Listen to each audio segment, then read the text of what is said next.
नमस्ते मातृभूमि, नमस्ते वसुंधरा। अब हम आगे कुछ ग्रहों के बारे में भी बात करेंगे। आज हमने एक टॉपिक लिया है कि सूर्य क्रूर ग्रह क्यों है? मंगल, शनि, राहु, केतु इनको तो क्रूर ग्रहों में शामिल ही किया गया है। लेकिन सूर्य को एक तरफ हम कहते हैं कि भगवान विष्णु से जुड़ा हुआ है, भगवान विष्णु ही है और सूर्य को हम सूर्य नारायण भी कहते हैं। तो आखिर ऐसी क्या बात है कि सूर्य को क्रूर ग्रहों की सूची में शामिल कर लिया गया है? सूर्य के बिना जीवन संभव नहीं है, सूर्य के बिना सृष्टि का कार्य संभव नहीं है। सूर्य का ही जो एक इलेक्ट्रोमैग्नेटिक एनर्जी है, जो उसकी एक विद्युत चुम्बकीय शक्ति है, उस शक्ति के आधार पर ही अन्य सभी ग्रहों की परिक्रमाएँ, उनकी दिशाएँ, उनकी गति का अमुक मापदंड निश्चित हुआ है। सूर्य के चारों ओर ये परिक्रमा करते हैं, सूर्य से अस्त होते हैं, सूर्य से ही ये सारी सृष्टि चल रही है, फिर सूर्य ग्रह क्रूर क्यों है? सूर्य जो है, वो एक अग्नि पिंड है और उसकी अग्नि की तीव्रता इतनी है कि अगर सूर्य से नज़दीक जाया जाए, सूर्य के नज़दीक अगर हम कोशिश करें जाने की, तो बहुत ही हानिकारक है। सूर्य का जो ताप है, बहुत ज़्यादा अधिक होना भी हानिकारक है और अगर जहाँ पर सूर्य का ताप अच्छे से नहीं पहुँच रहा है, सूर्य की किरणें अच्छे से नहीं पहुँच रही है, तो वहाँ पर भी जीवन बड़ा ही दुर्लभ और कठिनाइयों से पूर्ण होता है। जिन कई देशों में सूर्य की किरणें अच्छे से नहीं पहुँच पाती है अथवा तो वहाँ पर सूर्य कई-कई दिनों तक दिखाई नहीं देता है, तो वहाँ पर जो जीवन है वो भी बड़ा कठिन होता है। सूर्य को आत्मा कहते हैं, सूर्य हमारी आभा है, सूर्य अपने आप में एक तेज पुंज है। सूर्य जो है वो एक प्रमाण के तौर पे भी काम करता है। जैसे कई लोगों को हम उपाधि देते हैं, नाम देते हैं, उसमें भी कहते हैं कि भई इसका तेज सूर्य की भांति है। तो ये जो सूर्य है, आखिर ये क्या है? क्यों क्रूर ग्रह बन गया? तो ये जो क्रूर ग्रह जो हम सूर्य को कहते हैं, हकीकत में ये क्रूर ग्रह जो है, ये जो दूसरे ग्रह हैं, जो सूर्य के चारों ओर घूम रहे हैं, उन ग्रहों के लिए ये सूर्य क्रूर ग्रह है। मान लीजिए कि पृथ्वी, तो पृथ्वी से तो ये काफ़ी दूर है और पृथ्वी पर तो निरंतर इसका जो टेम्परेचर है, वो एक लिमिटेड है कि जहाँ पर इंसान कुछ अपना सर्वाइवल कर सकता है। लेकिन ऐसी क्या वजह है कि ज्योतिष शास्त्र के अंदर सूर्य को क्रूर ग्रह कहा गया है? अब हम आते हैं कि जन्म कुंडली के अनुसार अगर हम देखें, तो अगर किसी भाव में सूर्य अकेला हो, तो चाहे जन्म कुंडली के किसी भी भाव में अगर सूर्य अकेला है, ज़्यादातर तो बुध और शुक्र उसके आस-पास होते हैं या तो उसके साथ होते हैं। कभी शुक्र साथ होता है तो कभी बुध साथ होता है। तो निरंतर शुक्र से और बुध से तो सूर्य की युति बनती रहती है। कई बार सूर्य, बुध, शुक्र तीनों ही साथ में होते हैं। अब हम आते हैं कि सूर्य अगर अकेला है किसी भाव में, तो व्यक्ति के अंदर उसके क्या लक्षण देखे जाएँगे? अगर मान लीजिए कि सूर्य किसी भी भाव में अगर अकेला है, तो उस भाव में कौन-सी राशि पड़ती है, उसका जो प्रभाव सम्मिलित होगा, वो तो बाद की बात है। लेकिन किसी भी भाव में सूर्य का अकेले होना ही अपने आप में व्यक्ति को थोड़ा-सा नीरस बनाता है, क्योंकि अकेला सूर्य अर्थात कि जैसे मान लीजिए कि किसी जंगल में, किसी पहाड़ी पर बैठा हुआ कोई एक अकेला तपस्वी, उस तपस्वी को संसार से कुछ लेना-देना नहीं। संसार की जो भी रौनक है, जो भी जाहो-जलाली है, उससे उसका कोई वास्ता नहीं। उसको तो सिर्फ़ अपने आप से काम है, अपने जीवन से उसको काम है और उसके पास में, उसके जीवन के रूप में उसके पास में जो कुछ भी उसके पास समय है, उस समय से ही उसका लेना-देना है। क्योंकि उस समय को उसने जीना है, उस समय में उसने जहाँ जितना हो सके ज़्यादा से ज़्यादा तप करना है। तो अकेला सूर्य जो है, अगर मान लीजिए कि किसी व्यक्ति की जन्म कुंडली में अकेला सूर्य है और वो व्यक्ति समाज में है, परिवार में है, तो इस व्यक्ति का व्यवहार इस तरह से होगा कि वह व्यक्ति ना तो बहुत सिद्धांत पे होगा और ना ही वो बहुत सिद्धांत से परे होगा। लेकिन हाँ, उसका जो जीवन है, वो किसी भी तरह के स्वार्थ से, किसी भी तरह के सांसारिक प्रलोभनों से, किसी भी तरह की व्यवहार कुशलता से ज़रा भी वो लिप्त नहीं होगा। ऐसा व्यक्ति, उसके जीवन में नो एक्सक्यूज़ और नो एक्सप्लेनेशन। ना तो वो किसी अपनी भूल के लिए कभी क्षमा माँगने को राज़ी होगा और ना ही वो कभी अपनी बात को किसी तरह से समझाने की कोशिश करेगा। क्योंकि उसको संसार के किसी भी तर्क-वितर्क से उसको कोई लेना-देना नहीं है। वो अपने आप में ही मग्न है। वो अपने आप में ही खुश रहने की एक आदत लेकर के आया है। जैसे कि कोई इंसान, वो अपने आप में ही पूरी अपनी एक दुनिया है। अकेले सूर्य का ज़्यादातर ऐसा देखा गया है। अब आती है बात कि no excuse and no explanation का अर्थ क्या है?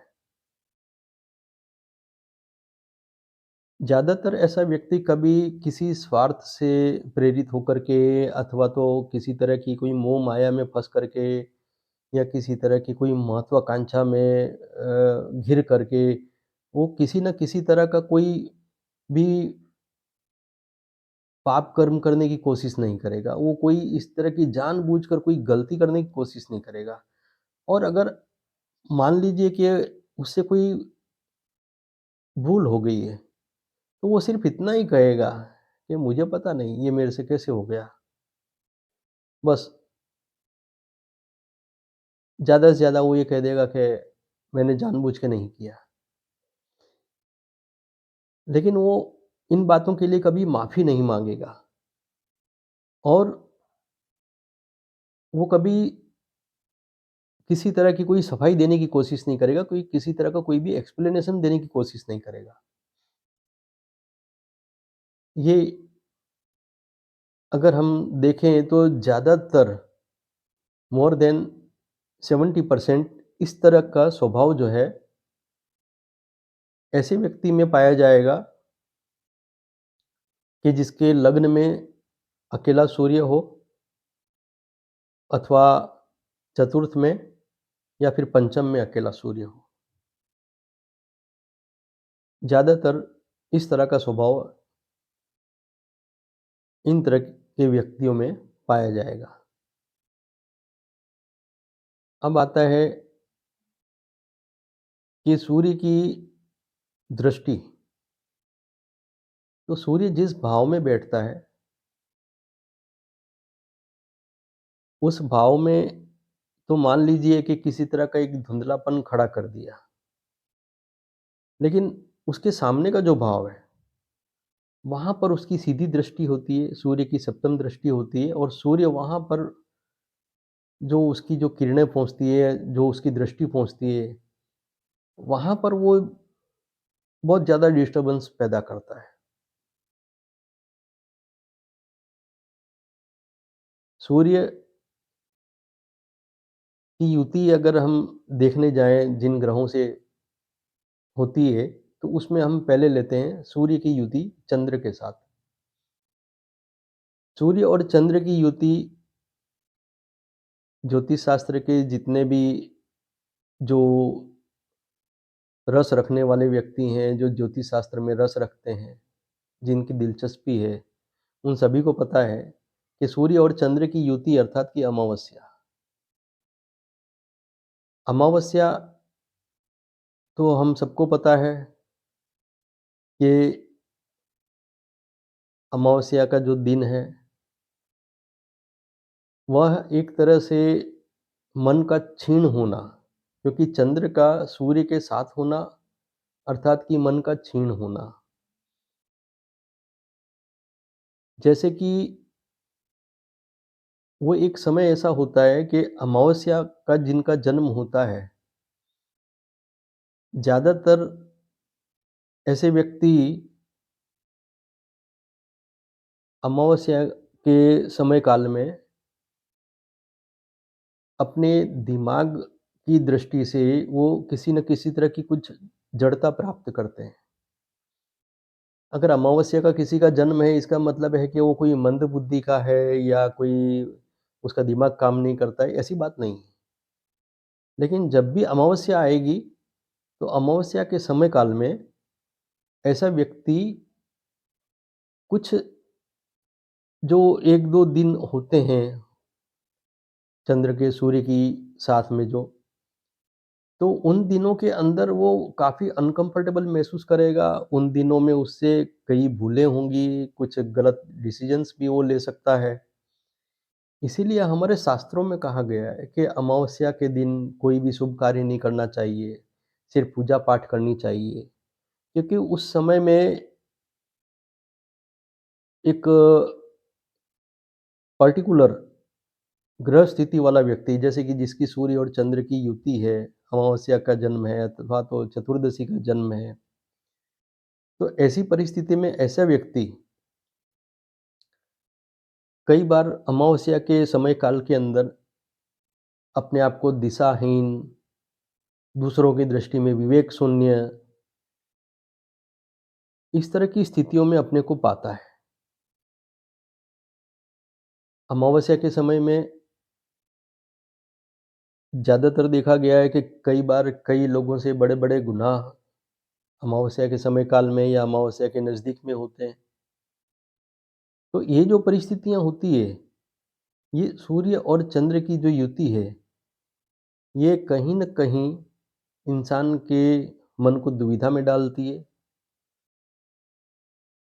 चंद्र सूर्य से 12 अंश की दूरी तक में अस्त कहलाता है। जब भी सूर्य से चंद्र आगे या पीछे 12 अंश के अंदर-अंदर है, तो चंद्र काफ़ी वो क्षीण माना जाता है, दुर्बल माना जाता है।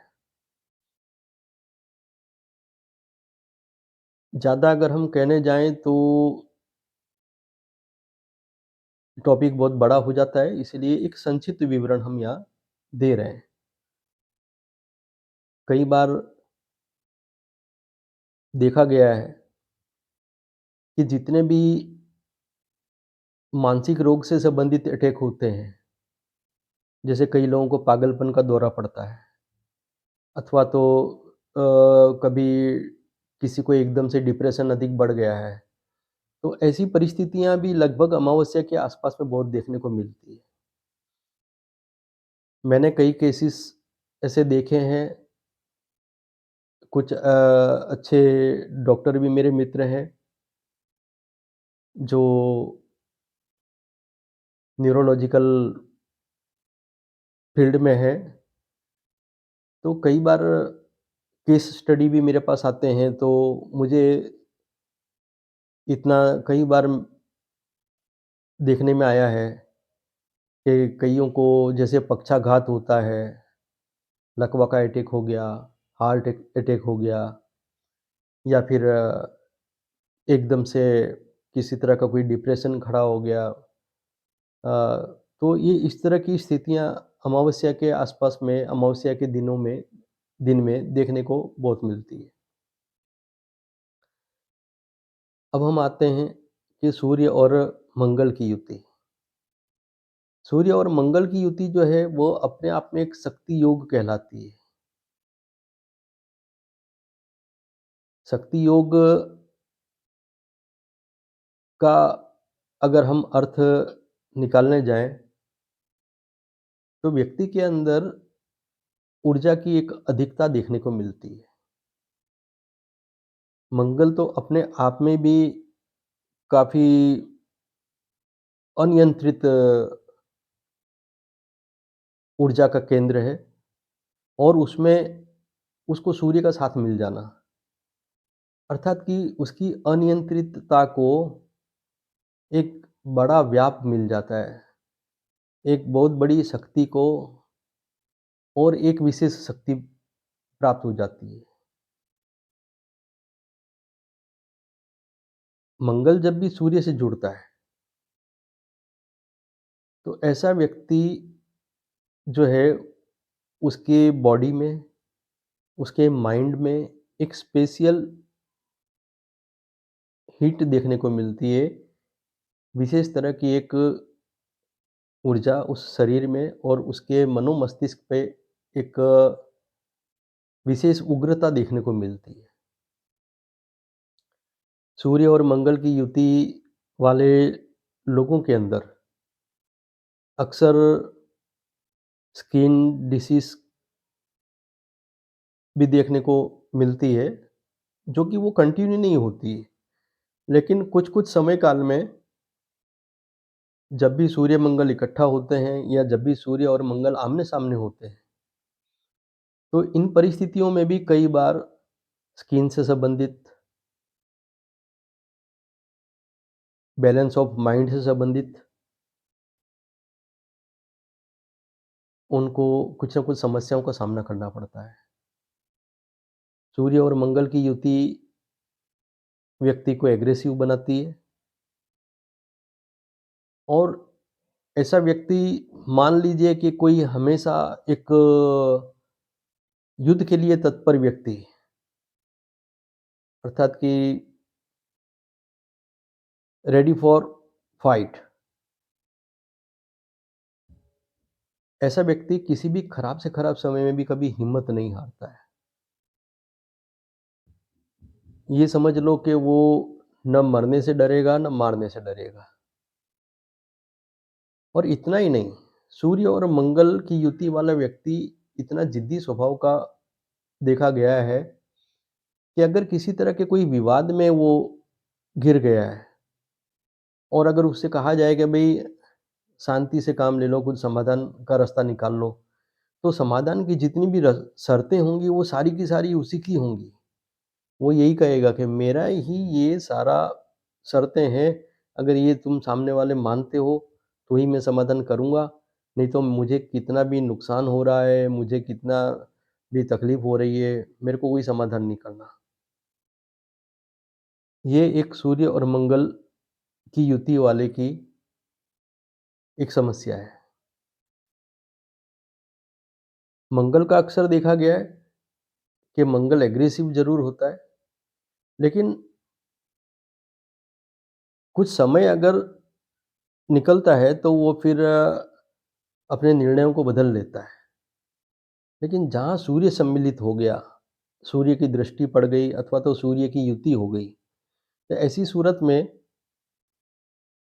मंगल अपनी जिद छोड़ने को तैयार नहीं होता है और उसकी जिद और ज़्यादा कई गुना मजबूत हो जाती है, कई गुना और बढ़ जाती है जब सूर्य की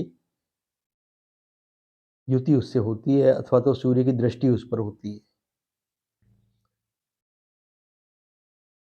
सूर्य और मंगल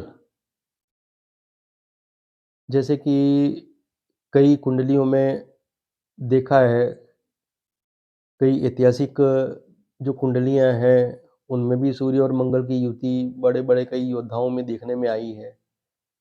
जैसे मैं एक उदाहरण देता हूँ चंद्रशेखर आज़ाद। चंद्रशेखर आज़ाद की कुंडली में भी सूर्य और मंगल की युति और ऊपर से राहु सम्मिलित। तो राहु तो जिस भाव में बैठता है, उस भाव के लक्षणों में अतिरेक बढ़ाता है, वहाँ पर वो कुछ न कुछ वृद्धि करता है और जिस ग्रह के साथ बैठता है, उस ग्रह के जो लक्षण हैं, उनको भी कई गुना बढ़ाने का काम करता है। सूर्य के साथ में जब मंगल आता है, तो सूर्य से 17 अंशों में, सूर्य की जो डिग्री है, उससे 17 अंशों के अंदर मंगल अस्त होता है। लेकिन ये भी हकीकत है कि सूर्य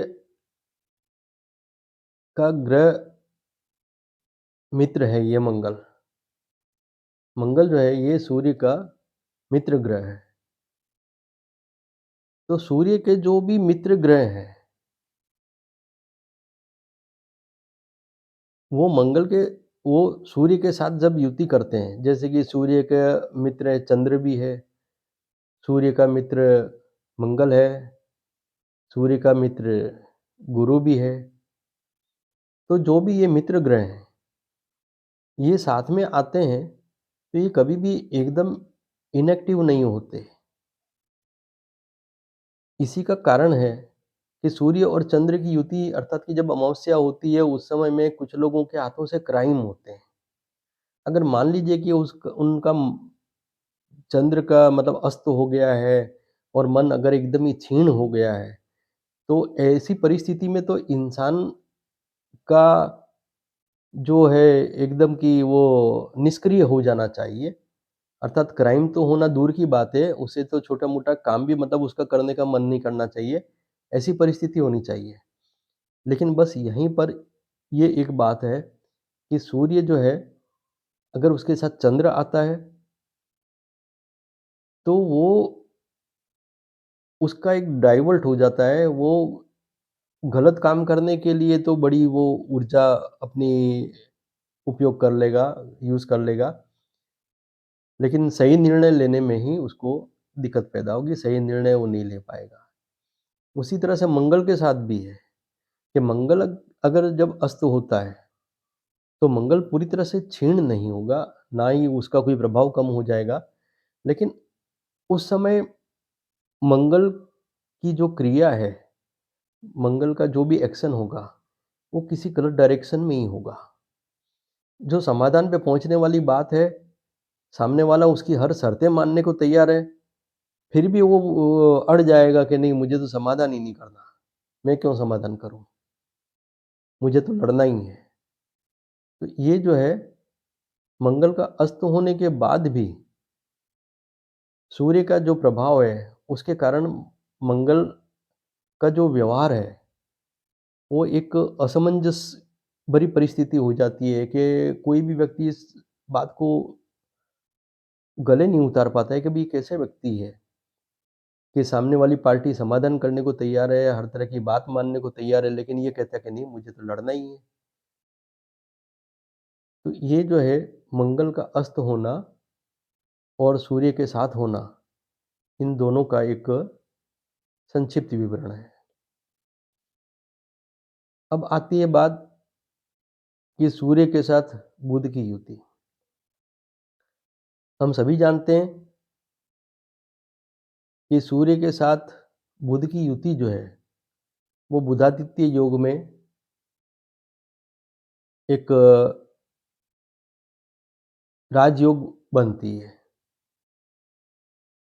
सूर्य के आस-पास बुध रहता है। ज़्यादातर कुंडलियों में सूर्य-बुध की युति देखने में आती है। तो बुधादित्य योग जो है वो अपने आप में एक विशेष योग भी है और एक सामान्य योग भी है। अब ये विशेष योग क्यों है और सामान्य योग किस तरह से है, ये भी बड़ा ही समझने वाली बात है। बुध भी सूर्य का मित्र ही कहा जाता है, लेकिन बुध की एक विशेषता है कि बुध के ऊपर अगर किसी दूसरे ग्रह की अगर दृष्टि है, तो बुध के स्वभाव में परिवर्तन हो जाता है। बुध के साथ में अगर कोई दूसरा ग्रह है, तो बुध का जो स्वभाव है, वो उसमें कुछ न कुछ परिवर्तन होते हैं, उसके वो दूसरे ग्रह का स्वभाव भी थोड़ा पकड़ लेता है। बुध के बारे में ऐसा कहा गया है कि अकेला बुध जो है, वो कम सक्रिय होता है। अगर बुध किसी दूसरे ग्रह के साथ में है, तो वो ज़्यादा सक्रिय होता है। सूर्य-बुध की युति में अगर बुध सूर्य के नज़दीक है, मान लीजिए कि 14 अंशों के भीतर है, तो ऐसी परिस्थिति में बुध को अस्त कहा जाएगा। अब बुध अगर अस्त होता है, तो इसका मतलब ये नहीं है कि बुध निष्क्रिय हो गया या बुध की अब कोई भूमिका नहीं होगी, ऐसा नहीं है। बुध 2 अर्थों में काम करता है। एक स्पिरिचुअल वे में और दूसरा एक है मटीरियलिस्टिक वे में, भौतिक जगत और आध्यात्मिक जगत। अगर बुध अस्त है, तो वह आध्यात्मिक जगत में ज़्यादा सक्रिय होगा और अगर बुध अस्त नहीं है, तो फिर वह भौतिक जगत में ज़्यादा सक्रिय होगा। सूर्य-बुध की युति हो, तो ऐसा व्यक्ति पढ़ा-लिखा होगा, समझदार होगा, लोगों की बातों को समझने में माहिर होगा, अपनी बातें लोगों को समझा पाने में समझदार होगा, होशियार होगा। लेकिन सूर्य के साथ में अगर अस्त हो गया है, तो वो उसकी रुचि आध्यात्मिक जगत में ज़्यादा होगी और अगर अस्त नहीं है, दूरी पर है सूर्य से, तो ऐसा व्यक्ति भौतिक जगत में अर्थात कि जो सांसारिक जो अ, कामकाज हैं, पैसा कमाना, नाम कमाना, मार्केटिंग और बिज़नेस, तो इन तरह के कामों में वो बड़ा होशियार होगा, मनी मेकर्स होगा। सूर्य और बुध की युति जो है, अगर लग्न में हो, तो ऐसा व्यक्ति अगर बुध अस्त है, तो व्यक्ति आध्यात्मिक जगत में उसकी बहुत अच्छी रुचि रहेगी, बुध लग्न में बल पाता है। और अगर अस्त नहीं है, सूर्य से कुछ दूरी पर है, तो ऐसा व्यक्ति थोड़ा स्वार्थी प्रकार का होगा। उसको अपने स्वार्थ से ही ज़्यादा लेना-देना होगा। क्योंकि कालपुरुष कुंडली के हिसाब से भी बुध छठे भाव का स्वामी होता है। अगर वो लग्न में आ जाता है, तो फिर ऐसा व्यक्ति अपने आप में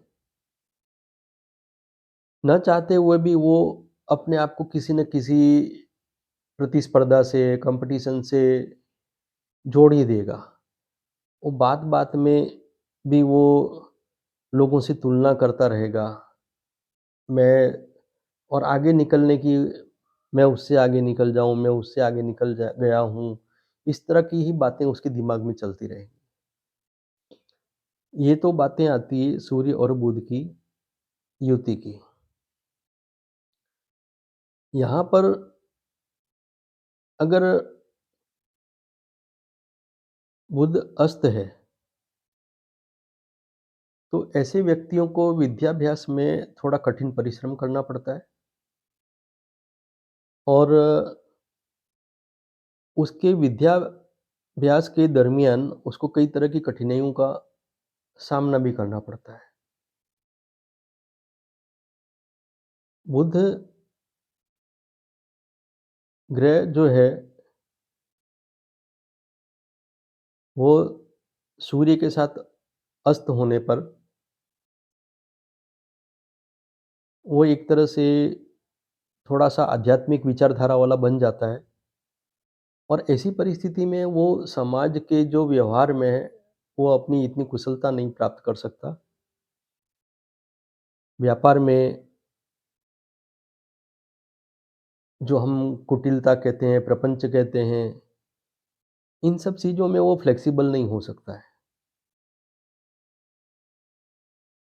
इसीलिए जिनका भी बुध अस्त होता है, तो वो ज़्यादातर सांसारिक जो कार्यकलाप हैं, उसके अंदर वो ज़्यादा सक्सेसफुल नहीं रह पाते।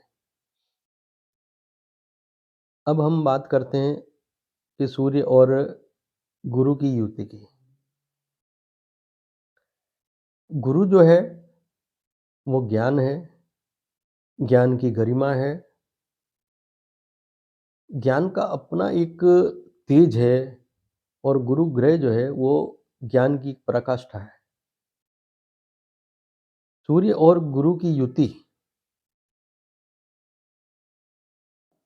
जिसका भी गुरु अच्छी परिस्थिति में है, अच्छी पोज़ीशन में है कुंडली में,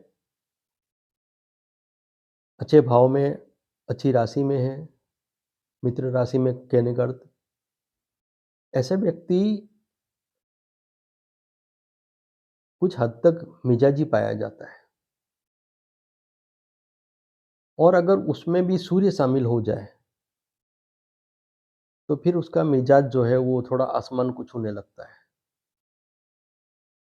सूर्य और गुरु की युति अथवा तो सूर्य और गुरु की नज़दीकी भी व्यक्ति को बहुत ज़्यादा मिजाजी और बहुत ज़्यादा आदेशात्मक लहज़े में बात करने वाला व्यक्तित्व बनाती है। ऐसा व्यक्ति जब भी बात करेगा तो मान लो कि वो ऑर्डर देगा। तो ये जो एक सूर्य और गुरु की युति है, इसके अंदर स्वभाव में उग्रता होगी, लेकिन उस उग्रता के साथ-साथ उसके स्वभाव के अंदर परिपक्वता भी होगी।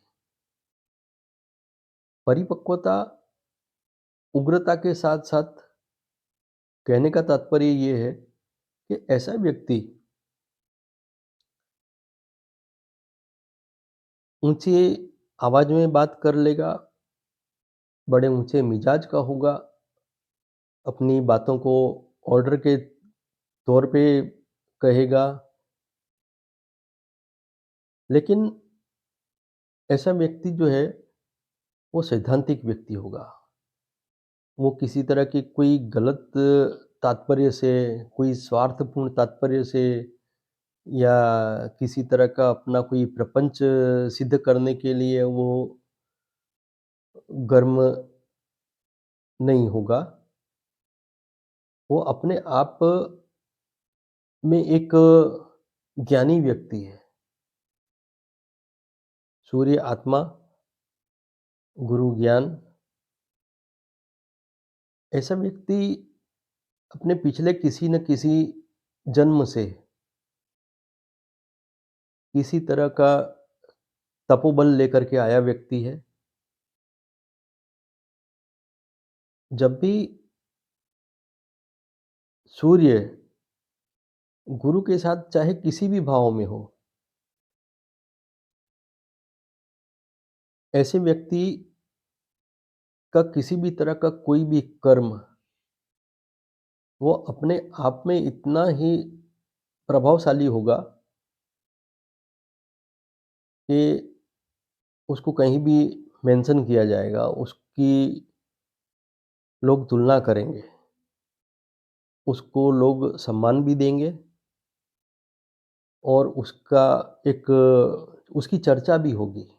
लोगों के बीच में उसकी चर्चा होती रहेगी कि हाँ, देखो वो व्यक्ति है, वो इस तरह का स्वभाव है लेकिन काम उसका इस तरह का है। तो इस तरह की उसकी चर्चा भी बनी रहेगी। ज़्यादातर ऐसे व्यक्ति जो हैं, वो एकांत प्रिय ज़्यादा होते हैं। ऐसे व्यक्ति एकांतवास ज़्यादा करना पसंद करेंगे। उनको किसी को कुछ समझाना है, किसी को कुछ ज्ञान देना है, तो वो देंगे लेकिन उसके लिए वो सामने वाले व्यक्ति की एकाग्रता के बड़े आग्रही होंगे। ये नहीं कि उसके सामने कोई व्यक्ति बैठा है, कभी मोबाइल पे बातें कर रहा है, कभी इधर देख रहा है, कभी उधर देख रहा है, तो वो व्यक्ति फिर उसको भगा देंगे, जाओ तुम्हारा काम नहीं है, तुम हमारे साथ बात करने के लायक नहीं हो। तो ये जो है सूर्य और गुरु की युति की बात है, सिर्फ़ युति की ही बात नहीं है। मान लीजिए कि किसी का सूर्य चतुर्थ भाव में बैठा है और मान लीजिए कि गुरु उसका पंचम भाव में बैठा है, तो ऐसा व्यक्ति जो सूर्य और गुरु की दूरी कम है, अगर मान लीजिए कि सूर्य 20 डिग्री में है और गुरु अगर 5-6 डिग्री पे है, दूसरे भाव में सही, तो भी उनकी एक कनेक्टिविटी है, उसका एक तेज रहेगा। तो वो भी जो है वो व्यक्ति बड़ा ही मिजाजी, तेज स्वभाव का होगा। ऐसे व्यक्ति को हमेशा एक मन में रहेगा उनके कि हम बात करें तो किसी व्यवस्थित इंसान से बात करें, किसी जैसे-तैसे इंसान से बात करने का उनका मन नहीं करेगा। किसी भी साधारण व्यक्ति से वो दूरी बनाना पसंद करेंगे। कोई अज्ञानी व्यक्ति है, उससे भी वो थोड़ा दूर रहना पसंद करेंगे। हाँ, अगर कोई समझदार व्यक्ति है, कोई ज्ञानी व्यक्ति है, तो उसके साथ में वो घंटों, कई दिनों तक, कई महीनों, कई सालों तक उनके साथ में वो रह लेंगे, उनसे बातचीत कर लेंगे, उनसे निभाव भी कर लेंगे। तो सूर्य और गुरु, इनका एक और ज्योतिषीय संदर्भ है कि सूर्य जब भी गुरु की धनु और मीन राशि में आता है, तो वो समय काल ऐसा होता है कि उस समय काल में शादियाँ नहीं करते हैं। कई तरह के जो भी ऐसे कार्य के जहाँ पर गेट टुगेदर हो, बहुत सारे लोगों को इकट्ठा होना है, इस तरह के जो सामाजिक प्रसंग है, उससे भी लोग थोड़ा किनारा करते हैं। और जैसे हम गुजरात में रहते हैं, तो गुजरात में एक वर्ड यूज़ होता है, शब्द यूज़ होता है कमूरता। जब भी धनु राशि में सूर्य हो और जब भी मीन राशि में सूर्य हो, तो इस समय काल में कमूरता कहलाता है कि ये कमूरता चल रहा है, इसमें शादियाँ नहीं होंगी, इस समय में कोई भी शुभ काम नहीं होंगे। इसके पीछे कारण भी यही है कि उस समय में जितना भी जनसाधारण भी है, जब भी सूर्य धनु राशि में प्रवेश करता है, तो व्यक्ति के अंदर का एक जो एग्रेसिव जो पार्ट है वो बढ़ जाता है। शादी-ब्याह में किसी तरह का कोई मतलब कि लड़ाई-झगड़े होने की संभावनाएँ बढ़ जाती है, क्योंकि व्यक्तियों का जो स्वभाव है उसके अंदर किसी तरह की एक उग्रता शामिल हो जाती है। धनु राशि अपने आप में एक युद्ध की राशि भी कही जाती है।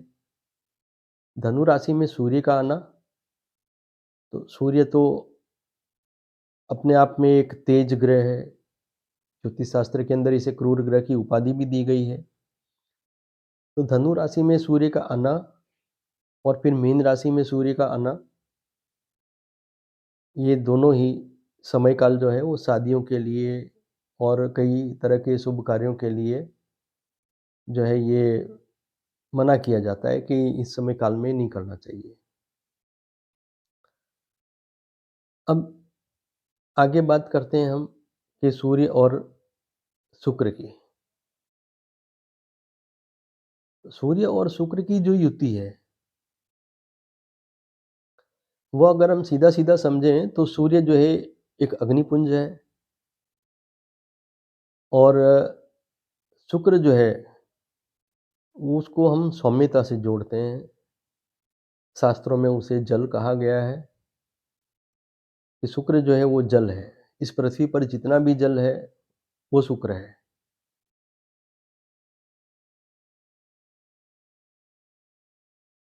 सूर्य और शुक्र की युति,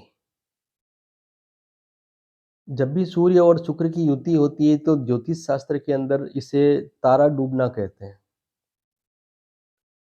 तारा डूबना का अर्थ होता है कि ऐसे समय में शादी-ब्याह के मुहूर्त नहीं होते हैं, शादी-ब्याह के काम नहीं होते हैं।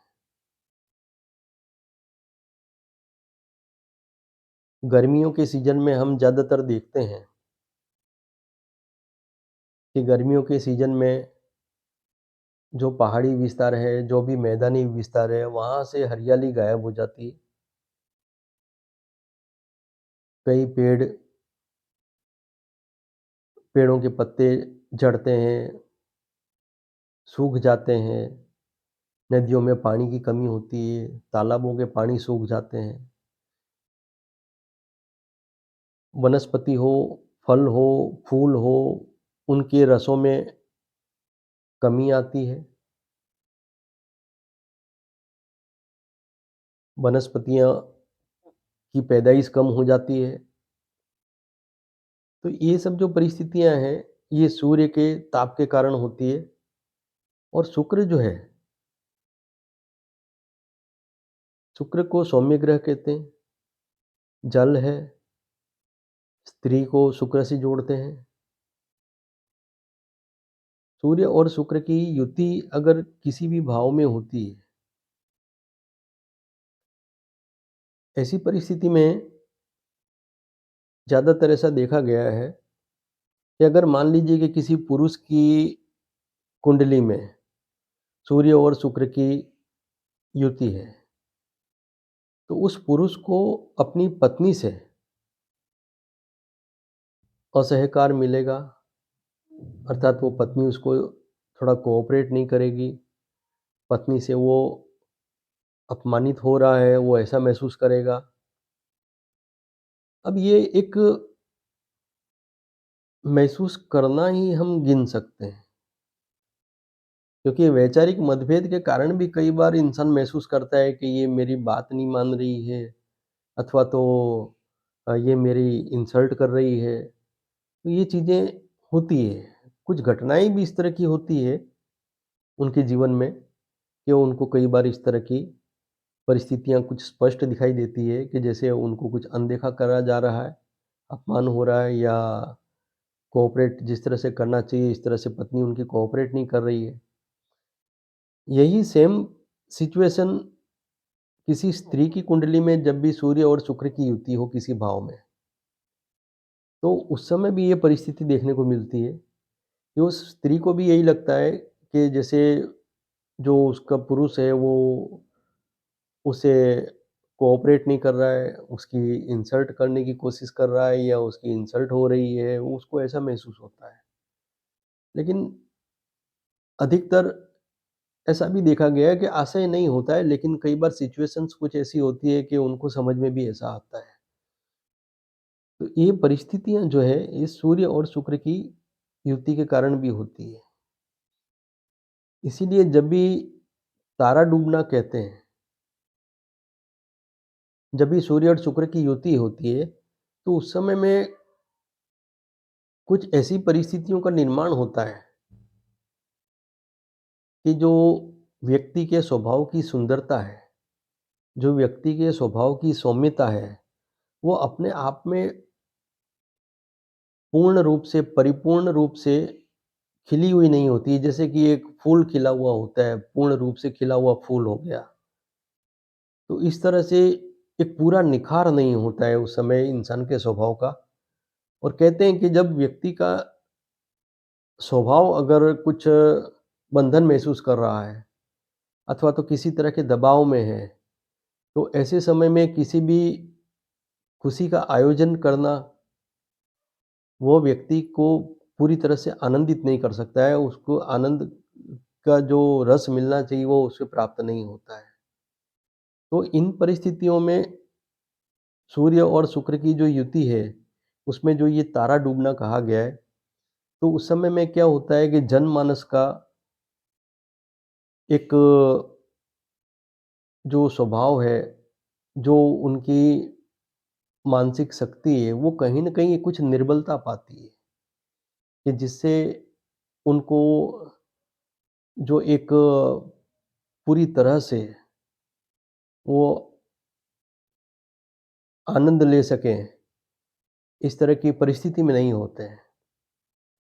व्यक्ति के स्वभाव में कुछ नीरसता आती है।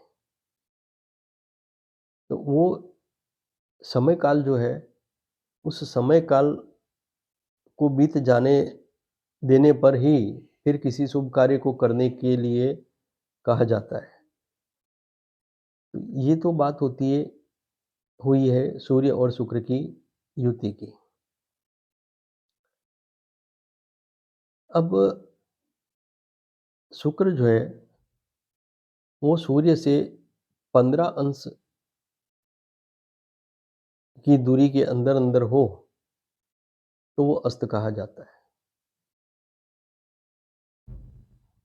सूर्य से शुक्र का अस्त होना, इसका अर्थ ये भी नहीं है कि इंसान के जीवन से आनंद की समाप्ति हो जाएगी। नहीं, न्यूनता आती है। उस न्यूनता के समय काल में व्यक्ति किसी तरह के अनुष्ठान का, किसी तरह के मंत्र जाप का, किसी तरह के तप का वो लाभ उठा सकता है। क्योंकि भौतिक कार्यकलापों में रुचि का थोड़ा कम होना, तो ऐसे समय में आध्यात्मिक जो क्षेत्र है, उससे अधिक लाभ प्राप्त कर सकने के लिए समय अनुकूल हो जाता है। तो ऐसी परिस्थितियों में हर ग्रह की जो भी युति हुई है सूर्य के साथ में, उनके कुछ साइड इफ़ेक्ट भी हैं, कुछ अंशों में उसके लाभ भी हैं, कुछ अंशों में उसकी हानियाँ भी हैं। तो ग्रहों का भी काम इसी तरह से है कि हमसे अगर कुछ ले रहे हैं, तो वो कुछ न कुछ हमें दे भी रहे हैं।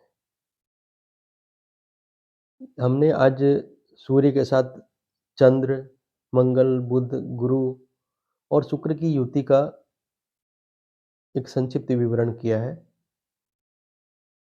सूर्य के साथ शनि की जो युति है, उसके लिए हम आने वाले समय में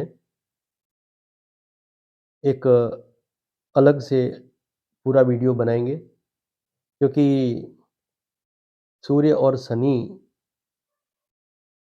का जो संबंध है, इनकी युति का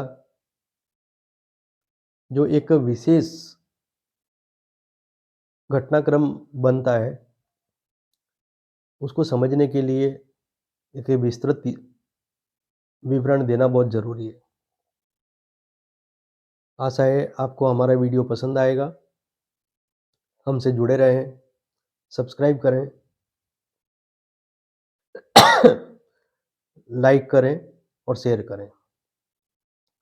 धन्यवाद।